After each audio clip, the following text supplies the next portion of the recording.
एक पुराना शहर था, धूल भरी गलियां, मिट्टी के घर और लोगों की सादगी से भरी जिंदगी। वहीं रहता था सालिम, जो बचपन से ही मेहनती और नेक दिल था। उसके अब्बा का इंतकाल बहुत पहले हो चुका था और उसकी अम्मी बीमार रहती थी। सालिम रोज मजदूरी करता, अपनी बूढ़ी माँ का इलाज भी करता और घर का खर्च भी। उसकी पूरी दुनिया माँ थी, लेकिन जितनी मेहनत वो करता, जिंदगी उतनी ही भारी लगती। एक दिन उसकी माँ की तबीयत बहुत खराब हो गई। डॉक्टर्स ने कहा, इलाज तो हो सकता है, लेकिन बहुत पैसे लगेंगे।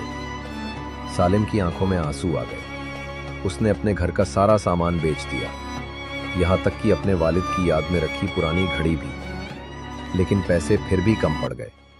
अब अकेला सहारा रह गया, दुआ और सब्र। उस रात वो मस्जिद के कोने में बैठा, आंखें नम, हाथ दुआ में उठे हुए। ए अल्लाह, मेरे पास कुछ नहीं बचा, मैं थक गया हूं, लेकिन तू कभी थकता नहीं। मेरी मां को शिफा दे, मैं तुझे अपने आंसुओं की कसम देता हूं। उसकी आवाज कांप रही थी, मगर दुआ में यकीन था। सुबह जब वो अस्पताल पहुंचा तो डॉक्टर ने मुस्कुराते हुए कहा, रात को एक आदमी आया, उसने आपकी मां का पूरा बिल जमा कर दिया। कहा, आपका नाम पूछना मना है।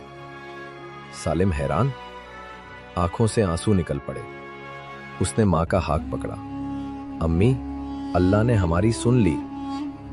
मां की आंखें नम हुईं। उन्होंने धीरे से कहा, बेटा, याद रखना, जो इंसान अल्लाह के सामने नहीं टूटता, जिंदगी उसके सामने टूटती है।